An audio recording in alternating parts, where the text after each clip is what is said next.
नमस्कार मित्रों, स्वागत है आप सभी का आपके अपने YouTube चैनल सिवाद क्लासेस पर।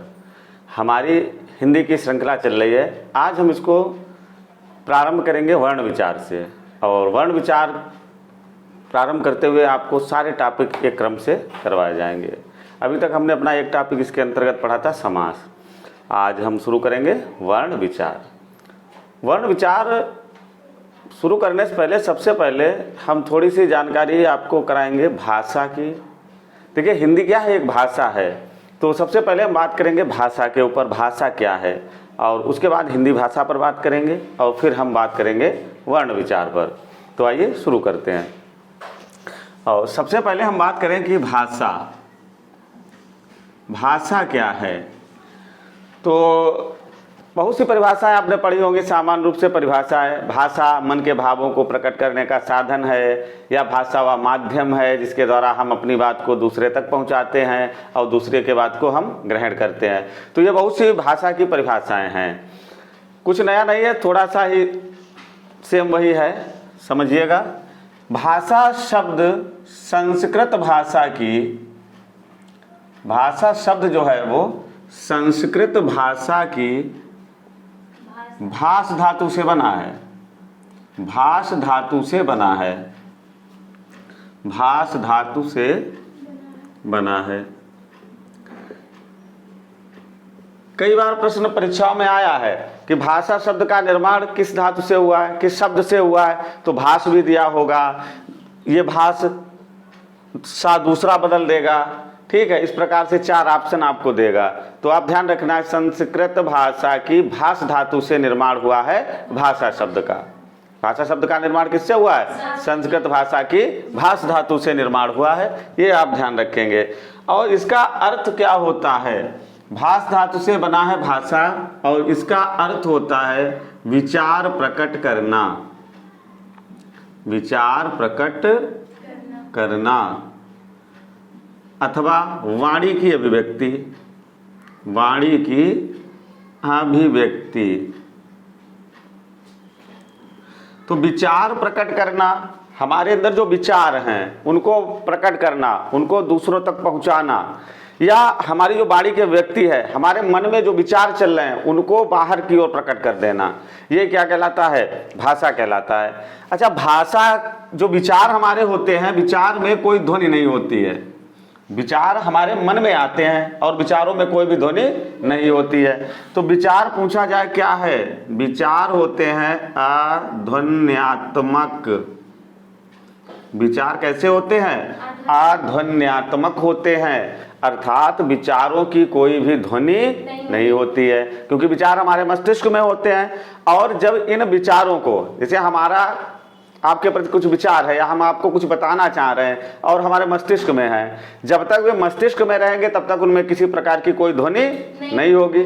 और जैसे ही वो विचार बाहर आएंगे वो ध्वनिमय हो जाएंगे। जैसे ही वो विचार बाहर आएंगे कैसे हो जाएंगे? वो ध्वनिमय हो जाएंगे। तो विचार अध्वन्यात्मक इकाई होता है, और जब विचार बाहर आ जाते हैं तो वह भाषा का रूप ले लेते हैं फिर। तो भाषा शब्द का निर्माण कैसे हुआ? संस्कृत भाषा की भाष धातु से। भाषा शब्द का निर्माण संस्कृत भाषा की भाष धातु से हुआ है, जिसका अर्थ होता है विचार प्रकट करना या वाणी की अभिव्यक्ति। और कभी पूछा जाए विचार क्या है, तो विचार अध्वन्यात्मक होते हैं, विचार में किसी प्रकार की ध्वनि नहीं होती है। तो ये भाषा का सामान्य अर्थ था। अब अगर हम भाषा की परिभाषा देखें तो वही साधारण सी परिभाषा है।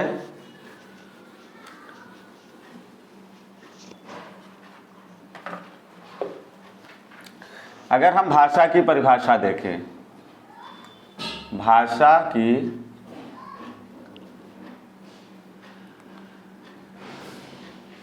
परिभाषा, तो भाषा एक ऐसा साधन, भाषा एक ऐसा साधन या माध्यम है।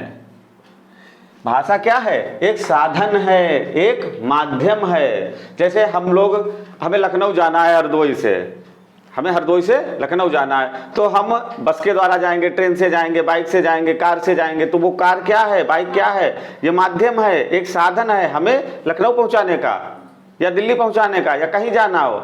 उसी प्रकार से भाषा एक व्यक्ति या व्यक्तियों के समूह, एक व्यक्ति या व्यक्तियों के समूह को की बात को दूसरे व्यक्ति या पूरे व्यक्तियों के समूह तक पहुंचाने का माध्यम है। भाई जैसे कोई जलसा हो रहा है, कोई सभा हो रही है, तो व्यक्तियों का समूह होता है, उसमें एक व्यक्ति अपने बातों को पूरे समूह तक पहुंचाता है। एक व्यक्ति तक पहुंचाए, वो दूसरे व्यक्ति तक या दूसरे व्यक्तियों के पूरे समूह तक पहुंचाए एक व्यक्ति, तो इसी को हम क्या कहेंगे, भाषा कहेंगे। तो भाषा एक ऐसा साधन या माध्यम है जिसके द्वारा एक व्यक्ति, जिसके द्वारा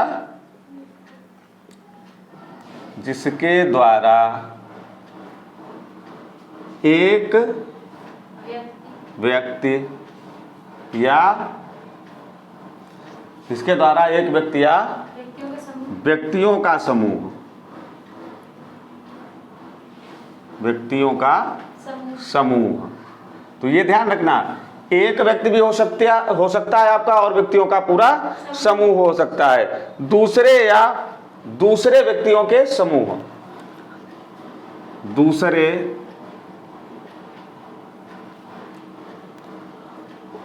या दूसरे व्यक्तियों के समूह, दूसरे व्यक्तियों के समूह तक अपने विचारों का आदान प्रदान, विचारों का आदान प्रदान, यानी अपने विचारों को पहुंचाना और दूसरे के विचारों को सुनना। तो भाषा एक ऐसा साधन या माध्यम है जिसके द्वारा एक व्यक्ति या व्यक्तियों का पूरा समूह दूसरे व्यक्ति या दूसरे व्यक्ति कर लीजिए यहाँ पर, दूसरे व्यक्ति या व्यक्तियों के समूह तक अपने विचारों का आदान प्रदान करता है। तो ये हो गई हमारी भाषा की परिभाषा। क्या है भाषा की परिभाषा? भाषा एक ऐसा साधन या माध्यम है जिसके द्वारा एक व्यक्ति या व्यक्तियों का समूह दूसरे व्यक्ति या व्यक्तियों के समूह तक अपने विचारों का आदान प्रदान करता है। आदान प्रदान करना, अपने विचारों को दूसरों तक पहुंचाना और दूसरे के विचारों को ग्रहण करना, ये कहलाता है आदान प्रदान। तो भाषा क्या है? भाषा एक ऐसा साधन या माध्यम है जिसके द्वारा एक व्यक्ति या व्यक्तियों का समूह दूसरे व्यक्ति या व्यक्तियों के समूह के साथ अपने विचारों का क्या करता है? आदान प्रदान करता है। उसे हम क्या कहते हैं? भाषा कहते हैं। अब अगर हम देखें भाषा की कुछ विशेषताएं होती हैं, तो अब हम बात करेंगे भाषा की विशेषताओं पर।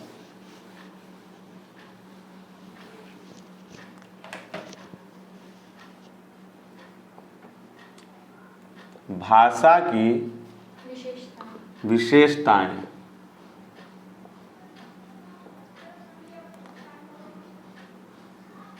भाषा की विशेषताएं, तो भाषा की पहली विशेषता है कि भाषा एक अर्जित संपत्ति है। भाषा एक अर्जित संपत्ति है। देखो, दो प्रकार के शब्द आएंगे, एक आएगा जन्मजात, एक आएगा अर्जित। जो हमें जन्म से ही प्राप्त है, जन्म लेने के बाद से ही जो बालक को प्राप्त होता है वो जन्मजात है। जिसको आकर के हम वातावरण में ग्रहण करते हैं वो क्या है? अर्जित है। तो कोई भी बालक हो उसमें जन्मजात भाषा का विकास नहीं होता है। देखिए, जो बालक उत्तर प्रदेश में जन्म लेगा हिंदी भाषी होगा, क्योंकि उसकी मातृभाषा हिंदी होगी और उसे हिंदी ही पढ़ाई जाएगी, तो वह हिंदी ही सीख जाएगा। जो बालक पंजाब में जन्म लेगा वहां पर उसको पंजाबी सिखा दी जाएगी, यानी वो जिस परिवेश में आएगा वो उसी परिवेश की भाषा को ग्रहण कर लेगा। इसलिए क्या है, भाषा एक अर्जित संपत्ति है। अब हम लोग भारत में रहते हैं, बहुत से लोग अंग्रेजी बोलना नहीं जानते, लेकिन जो अंग्रेजी भाषी देश हैं जिनमें अंग्रेजी भाषा का प्रयोग किया जाता है, वहां पर झाड़ू लगाने वाला, चौकीदार, स्वीपर, सभी लोग अंग्रेजी भाषा का ही प्रयोग करते हैं। वहाँ जो बालक जन्म लेता है उसकी भाषा कैसी हो जाती है, अंग्रेजी हो जाती है। तो जो जहाँ जन्म लेगा, जिस समाज में रहेगा, भाषा उसकी वही हो जाएगी। तो भाषा कैसी संपत्ति है, अर्जित संपत्ति है। और चूंकि भाषा समाज में रह करके ही हम लोग सीखते हैं, इसलिए भाषा कैसी प्रक्रिया है, भाषा एक सामाजिक प्रक्रिया है। भाषा एक सामाजिक प्रक्रिया है। भाषा कैसी प्रक्रिया है, सामाजिक प्रक्रिया है, क्योंकि हम समाज में रह करके ही भाषा सीखते हैं, समाज में रहकर ही अपने विचारों का आदान प्रदान एक दूसरे से करते हैं। इसलिए भाषा कैसी प्रक्रिया है, भाषा एक सामाजिक प्रक्रिया है। भाषा का कोई अंतिम स्वरूप नहीं होता, ध्यान रखना भाई, भाषा का कोई अंतिम स्वरूप नहीं होता, अंतिम स्वरूप नहीं होता। भाषा का कोई अंतिम स्वरूप नहीं होता। एक पॉइंट और लिख लेंगे, दोनों को एक में ही समझाएंगे अभी। भाषा परिवर्तनशील होती है, भाषा परिवर्तनशील होती है, भाषा परिवर्तनशील होती है। देखिए, अगर भाषा का कोई अंतिम बिंदु होता या कोई अंतिम स्वरूप होता तो हिंदी भाषा हमारे सामने नहीं आती। हिंदी भाषा आई है हमारी मूल भाषा से। मूल भाषा क्या है, संस्कृत है। इसकी चर्चा अभी हम आगे करेंगे जब इसका विकास बताएंगे आपको। तो हिंदी कहाँ से आई, संस्कृत से, संस्कृत से पाली बनी, पाली से प्राकृत बनी, प्राकृत से अपभ्रंश बनी और अपभ्रंश से फिर हिंदी का निर्माण हुआ। तो अगर इसका कोई अंतिम स्वरूप होता तो हिंदी हमारे सामने नहीं आती। भाषा का कोई अंतिम स्वरूप नहीं होती है, नहीं होता, ये सदैव परिवर्तनशील रहती है। इसमें यानी बदलाव लगातार होता रहता है। समय के साथ साथ जैसे समय बदलता है, समाज बदलता है, सामाजिक परिवर्तन होते हैं, तो सामाजिक परिवर्तनों के साथ साथ हमें जैसी आवश्यकता होती है उसी अनुसार ये भाषा भी कैसी होती है, परिवर्तनशील होती है। अगली महत्वपूर्ण बात आप ध्यान रखेंगे, भाषा का संबंध, पूछा जाए कि भाषा का संबंध किससे होता है, तो भाषा का संबंध मनुष्य से होता है। आप बताना, भाषा का संबंध मनुष्य से होता है। भाषाएं वैसे तो सबकी है, लेकिन अगर कभी प्रश्न ऐसा आता है तो भाषा का संबंध केवल और केवल किससे माना जाएगा, मनुष्य से। भाषा प्रतीकात्मक होती है, भाषा प्रतीकात्मक होती है, प्रतीकात्मक, भाषा प्रतीकात्मक होती है। यानी भाषा के अपने कुछ प्रतीक होते हैं, कुछ चिन्ह होते हैं, उनके आधार पर ही भाषा चलती है। कोई भी भाषा हो, अभी हम हिंदी की नहीं बात कर रहे, कोई भी भाषा हो, सबके प्रतीक होते हैं, सबके चिन्ह होते हैं और सबकी ध्वनि होती है। तो हम लिख सकते हैं भाषा ध्वनिमय होती है, भाषा ध्वनिमय होती है, भाषा ध्वनिमय होती है। भाषा प्रतीकात्मक भी होती है और भाषा हमारी ध्वनिमय होती है। और एक और लिख लीजिए, भाषा का निश्चित मानक होता है, भाषा का निश्चित मानक होता है। तो सभी भाषाओं के अपना एक निश्चित मानक है, कितने वर्ण हैं इसके अंतर्गत, कितने वावेल्स हैं, कितने कॉन्सोनेंट हैं, कितने स्वर हैं, कितने व्यंजन हैं, कौन अनुस्वार है, कौन विसर्ग है, कितने अयोगवाह हैं। तो ये सभी भाषाओं का अपना अपना एक मानक है कि किस भाषा के अंतर्गत कितना और क्या होना चाहिए। तो ये कुछ हमने भाषा की विशेषताएं पढ़ी। क्या विशेषताएं पढ़ी? पहली, भाषा एक अर्जित संपत्ति है, यानी ये समाज में ही अर्जित की जाती है जन्म लेने के बाद, ये जन्मजात प्रक्रिया नहीं है। क्योंकि भाषा हम समाज में सीखते हैं, इसलिए भाषा कैसी प्रक्रिया है, भाषा एक सामाजिक प्रक्रिया है। भाषा का कोई अंतिम स्वरूप नहीं होता, भाषा परिवर्तनशील होती है, भाषा का संबंध मनुष्य से होता है, भाषा प्रतीकात्मक होती है, भाषा ध्वनिमय होती है और भाषा का एक निश्चित मानक होता है। तो ये भाषा की कुछ हमारी विशेषताएं थे। मिटाएंगे इसको। अच्छा, जो लोग इस चैनल पर हमारे CTET, UP TET, super TET, DElEd इन सब की तैयारी कर रहे हैं तो उनके लिए एक लाइन यहाँ पर थोड़ी सी हम एक्स्ट्रा बताएंगे। भाषा सीखने का मनोवैज्ञानिक दृष्टिकोण क्या होता है? भाषा सीखने का मनोवैज्ञानिक दृष्टिकोण, मनोवैज्ञानिक दृष्टिकोण। मनोविज्ञान क्या कहता है कि भाषा को आप कैसे सीख सकते हैं? ये डीएलएड टेट, सुपर टेट इत्यादि के लिए बहुत महत्वपूर्ण होगा। तो मनोविज्ञान कहता है किसी भी चीज को सीखने के लिए सबसे पहले तो हमारे अंदर होनी चाहिए जिज्ञासा। अगर किसी भी विषय वस्तु को जानने की हमारे अंदर जिज्ञासा नहीं है तो हम उसे कदापि सीख नहीं सकते। हम किसी वस्तु को तभी सीख पाएंगे जब सीखने के लिए तत्पर होंगे, जब जिज्ञासा होगी, जब जानने की इच्छा होगी। और हमारे अंदर जिज्ञासा नहीं है, इच्छा नहीं है, हम सीखना नहीं चाहते, तो फिर चाहे जो आपको सिखा दे आप सीख नहीं पाओगे, कभी नहीं जीवन में सीख पाओगे। सीखने के लिए सबसे जरूरी क्या है? जिज्ञासा होनी चाहिए। जब हमारे अंदर जिज्ञासा होगी तब हम सीख पाएंगे, जिज्ञासा नहीं होगी हम कभी भी सीख नहीं पाएंगे। दूसरा, भाषा को अनुकरण के द्वारा सीखा जाता है। किसके द्वारा? अनुकरण के द्वारा। और ये अनुकरण शैशवावस्था में सर्वाधिक होता है। आप अपने घर में जिस भाषा का प्रयोग करेंगे, बालक आपका अनुकरण के माध्यम से वही भाषा सीख जाएगा। जिस तरीके की भाषा का आप प्रयोग करेंगे, तो सबसे पहले जिज्ञासा होनी चाहिए, अनुकरण। और अगर आप किसी नई भाषा को सीख रहे हैं तो आपको उसको बार बार क्या करना पड़ेगा? अभ्यास करना पड़ेगा। अभ्यास के अभाव में सीखा गया ज्ञान विस्मृत हो जाता है। यानी हमें कोई भी विषय वस्तु, कोई भी टॉपिक, कोई भी विषय कितने अच्छे से आता हो, अगर हम उसका अभ्यास नहीं करेंगे तो एक स्थिति ऐसी आएगी हम उसको भूल जाएंगे, वो हमारे दिमाग से विस्मृत हो जाएगा। तो भाषा सीखने का ये क्या था? हमारा मनोवैज्ञानिक दृष्टिकोण था। तो इसके अंतर्गत सबसे पहले क्या है? जिज्ञासा, फिर अनुकरण और फिर अभ्यास। तो ये तीन बातें आपको ध्यान रखनी है। भाषा सीखने का ये है मनोवैज्ञानिक दृष्टिकोण। भाषा का विकास क्रम अगर हम बात करें, भाषा का विकास कैसे होता है? तो भाषा का विकास होता है, सबसे पहले व्यक्ति सुनता है, सुनने के बाद बोलता है, फिर पढ़ना और आखिरी में लिखना। अगर किसी बालक को आप भाषा सिखा रहे हैं, ये सामान्य दृष्टिकोण है सीखने का, सामान्य तरीका है।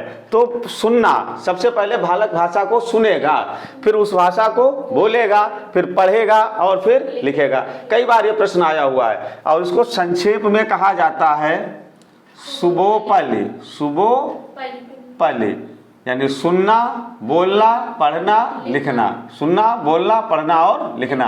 तो ये भाषा सीखने का एक क्रम होता है, सुनना, बोलना, पढ़ना और लिखना। इस प्रकार से भाषा को बालक सीखता है। लेकिन अगर हम बात करें मारिया मॉन्टेसरी की, सीटेट, यूपीटेट, सुपरटेट के लिए बहुत महत्वपूर्ण बात है, डीएलएड के लिए भी, तो मारिया मॉन्टेसरी ने थोड़ा सा इसमें परिवर्तन किया है। मारिया मॉन्टेसरी ने इसमें थोड़ा सा परिवर्तन किया है मारिया मॉन्टेसरी के अनुसार। तो सबसे पहले उन्होंने कहा सुनना, ये एज इट इज ऐसा ही रहेगा, सुनना। उसके बाद बोलना, सबसे पहले बालक सुनता है फिर उसको बोलता है। लेकिन यहां पर आकर के मारिया मॉन्टेसरी ने थोड़ा सा परिवर्तन कर दिया। ये जो पढ़ना लिखना था उसको क्या कर दिया? लिखना और पढ़ना कर दिया। कहा सबसे पहले बोलने के बाद बालक लिखना सीखता है और लिखने के बाद में फिर वह पढ़ना सीखेगा। तो मारिया मॉन्टेसरी के अनुसार सुनना, बोलना, लिखना और पढ़ना। लेकिन सामान्य दृष्टिकोण के अनुसार सुनना, बोलना, पढ़ना और लिखना। तो आप ये ज्यादा याद रखेंगे, सभी परीक्षाओं के लिए महत्वपूर्ण है। शुभो पहले, सबसे पहले सुनना, फिर बोलना, फिर पढ़ना, फिर लिखना। लेकिन मारिया मांटेसरी के अनुसार सुनना, बोलना, लिखना और फिर पढ़ना। तो ये मारिया मांटेसरी के अनुसार। और सामान्यतः दृष्टिकोण भाषा सीखने का।